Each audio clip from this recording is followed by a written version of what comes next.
معلش كلمتين محشورين في بقي في زوري على اللايبيديميا. المرض ده موجود طبعا طبعا، والابحاث بتقول ان تشخيصاتنا ليه مش دقيقه ويمكن يوصل لرقم كبير زي 11%.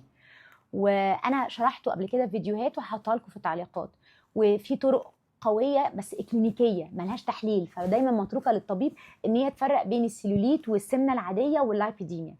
اشهرها طبعا النون بيتنج اديما، يعني ان انا ادوس بالصباع ما الصباع ما بيغرسش، مورمه بس مش ميه، وشكل الدهون وحاجات كتير كلها موجوده في الفيديو القديم.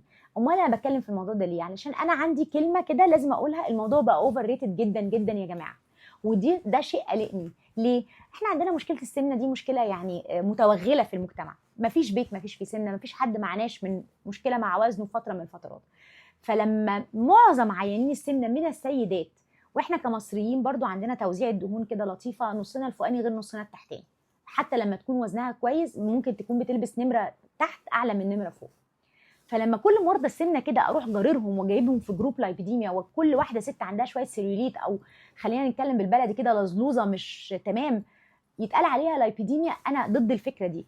كل يوم في العياده 10 ستات يجوا يوروني نصهم ورجليهم وبتاع، اصل انا لايبيديميا درجه ثالثه، اصل انا لايبيديميا، وهي مش لايبيديميا اصلا.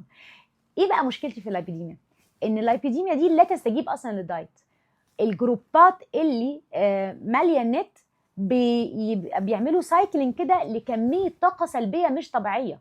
فمريضه السمنه العاديه لما تاخد ختم اللايبيديميا دي، يأس فظيع، نيجاتيف انرجي فظيعه، وبتفضل تلف في دايره. هي عارفه انه مرض ملوش علاج، لانه اللايبيديميا كمرض هو ملوش علاج. فمن 10 ستات جولي وروني توزيع الدهون في جسمهم، 9 مش لايبيديميا وهم فاكرين نفسهم لايبيديميا. فالفيديو ده مش عشان اشرح اللايبيديميا، انا شرحته قبل كده، بس ارجوكي ما تقعيش في فخ انك انت لايبيديميا اونطه. يعني ما وطلعي من الجروبات دي.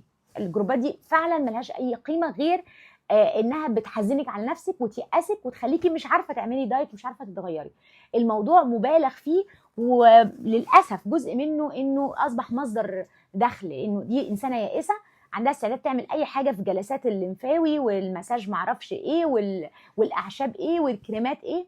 فبشكل او انا بقول اللي خلصني من ربنا، الموضوع قلب تجاره.